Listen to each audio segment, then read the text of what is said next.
All right, so I've been doing this for a while, and this is the first time that someone has come up to me and said, "Hey, I've helped people before with their projects and stuff, but I've never had someone come up and say, "Hey, I will pay you this much money to build me XYZ."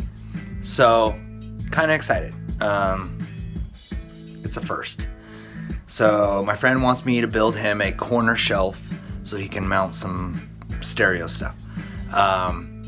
He wants it out of the wood that I made the coffee and dining table out of, and so I'm gonna do that. I'm gonna start building that thing and get some money for this work.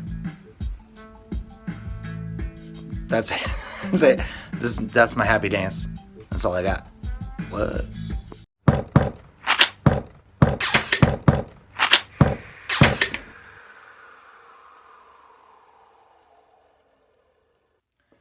Alright, so luckily I have one piece left from that dining table build that I didn't use because it was so messed up and the other ones were better.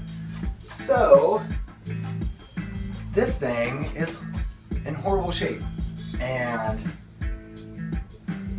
it's 10 inches. I cut them all to 10 inches, so it's 10 inches. He wants it 20, and then it's going to taper into a corner, right? And then I cut out the little corner part so you can drop cords through or whatever. So basically, if I cut this thing in half and I put it together, that's 20 inches. And then I gotta account for the 45-degree angle. So it's probably gonna be like 30 inches by, whatever, 0 at the 45 point. Whatever. Anyway, so you're going to be able to see both sides of this thing. He's going to mount it low. So you're going to see the top and you're going to see the bottom. Now the bottom of these boards they were the bottom, so they didn't get super jacked up. They're, pretty decent condition, right? It looks pretty smooth and nice. And then the top boards got screwed over, and there are gouges and huge holes in this thing. And the dining table build that I did, those ones were pretty bad. This one was the one I didn't use because it was too bad to use. So now I have to make it usable. Okay? This is the last one I got until I get more. So my friend, my Petrus baby, let me borrow this handheld planer. And I always say like, oh, I don't want to use a planer because I don't want to take away the patina, whatever. But I need to make the top match the bottom, so I gotta take a lot off. And I don't want to belt sand for eternity. So I got this handheld planer, and I've never used one before. I've only used like the actual industrial planer. So whatever, here we go. I'm gonna take a bunch off and try to make it look like the bottom. And then he wants it stained, so then I gotta glue it together, do the thing, make it one piece, sand it, stain it, the whole song and dance. So I am going to start playing this thing. So, hooray, let's do it, baby. So a handheld planer, which, whatever, I don't know what I'm doing. Has different settings on top, how much you want to take off, the depth, and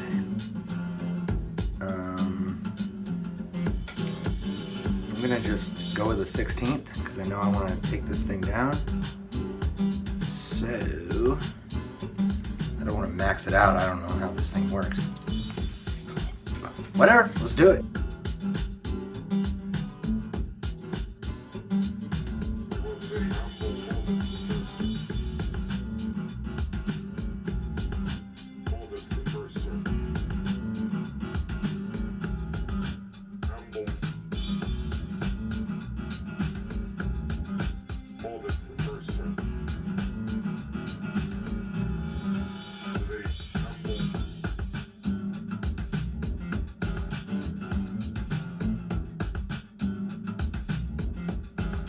So it definitely took it down. I mean, a lot faster than a damn belt sander would. So, I mean, there's still, I mean, I'm not going to get rid of these dents.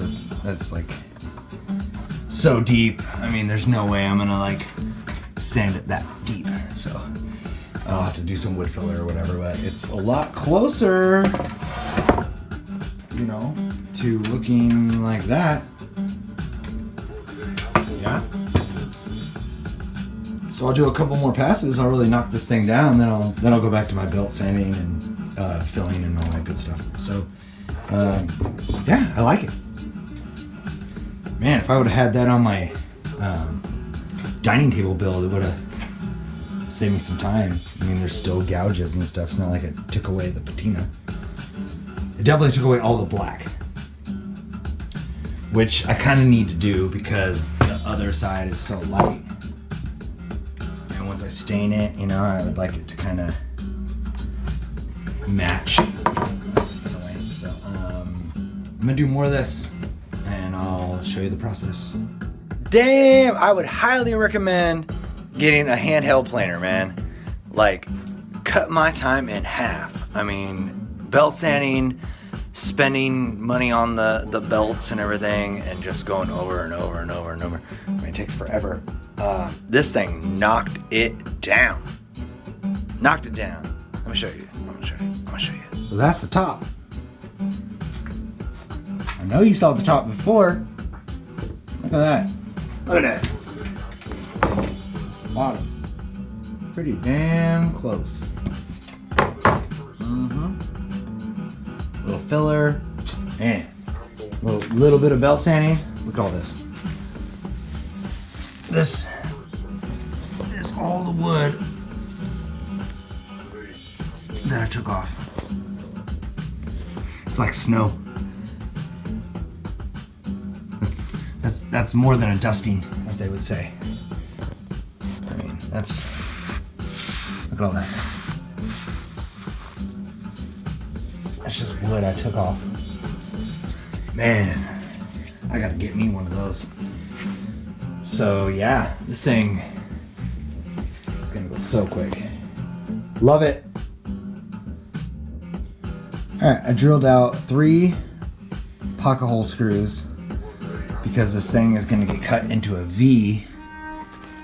So I'm hoping I miss those. I'm gonna wood glue and then throw the screws in and clamp the ends, both ends. That's it. I'm gonna let it dry and then we'll come back to it. Got this thing clamped together, everything's good. This has a big ridge on it. I can wood fill it, but what I think I'm gonna do is use that planer again and just try to take it down a little bit. And then on the underside, which you are gonna see, I never used these before, but it came with these little plugs, the jig, pocket hole jig, and I just glued them in, and then you just sand them down, and then that way you won't really see the hole, and I don't have to use a bunch of wood filler. So I've never used them, but I was like, hey, let's try it. So you know, back to work. So I kind of messed up. My client wanted this 20 inches from the corner with a hole for cords to go back, so the corner would go like that in the wall, and wanted it 20 inches. So I said, okay. So I built, and they wanted it out of this wood. So I'm like, all right. So I did it. And what I did, I'm lazy. So I grabbed this 45 corner thing that I already have from like IKEA or something, just sitting in my garage. So I used this as like a template. And that's what I used to set it all up. And then I traced it, and then I extended the lines with a square. And what I realized is that this is 20 inches from the corner. And when I did the 45, I didn't make my wood long enough to make a nice square edge. So I had to get inventive, and I thought, well, what if I round it off this corner? The wall's gonna be here, and then I'll just round it around like that, and you got your 20 inches.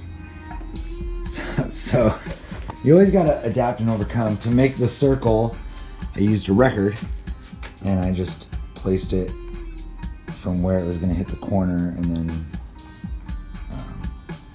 just cut it out with a jig, and then did some sanding, and I did some wood filler on all the holes and all the goodies and cracks and thingies, and so yeah, just gotta let it dry, and I'll sand it, and then I'll stain it, and then I'll start clear coating, and hopefully she'll like it. Hopefully she won't be like, why does it look like a heart? Why? It totally looks like a heart. I was doing it, I was like, it looks like a heart. Whatever, should be fine. Adapt and overcome, baby. So, wood filler is dry.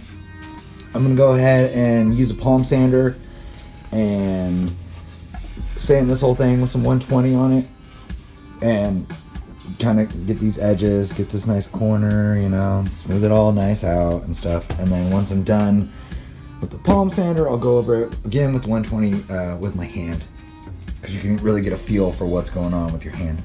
And then I'll blow all the dust off, clean it off, and stain it. So it's coming along. So yeah, here we go. I'm not gonna show you me sanding it. You know what that looks like. So. Got that stain done. I love it. It's dark. Spanish oak, baby. Spanish oak. Dope stain. Right there. And I got it from Miller Paint. Miller Paint. So yeah, I think it looks pretty good. It's drying, and then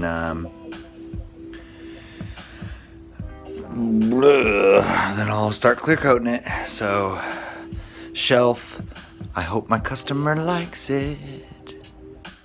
About to clear coat this thing. I'm gonna use a water-based clear coat. That one right there, that water base. Oil base dries harder, and it's better. It's a better surface for like a table and stuff like that. This is just a shelf, and also oil base takes way longer to dry, and I don't have a lot of time, so I'm gonna use this. It's a quicker dry time and a quicker recoat time. So it's still durable. It's still good. It's not like it's junk or anything. It's just oil's better. Period. So I got this clear coat at Home Depot, because they don't sell it at Miller Paint. So psych. Anyway, it works. It works good. So here we go. It's clear coat. I can't believe I said psych. Just dated myself on that one. All right. One thing that's weird about this clear coat is that it goes on really milky, but it will dry clear.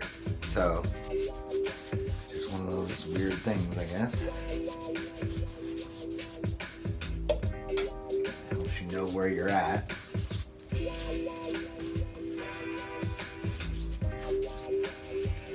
But it is really thick, so it will float out on top of imperfections and holes and such. So it's actually a really cool product.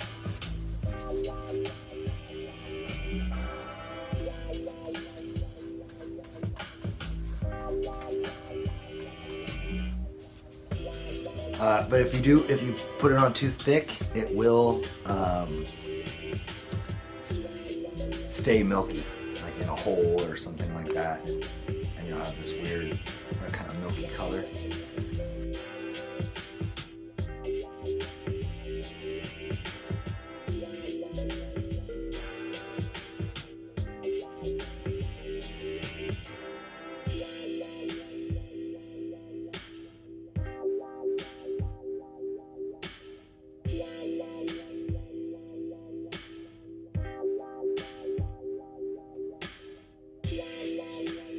And there you go. That's the finished product. Turned out dark and shiny and looks pretty good.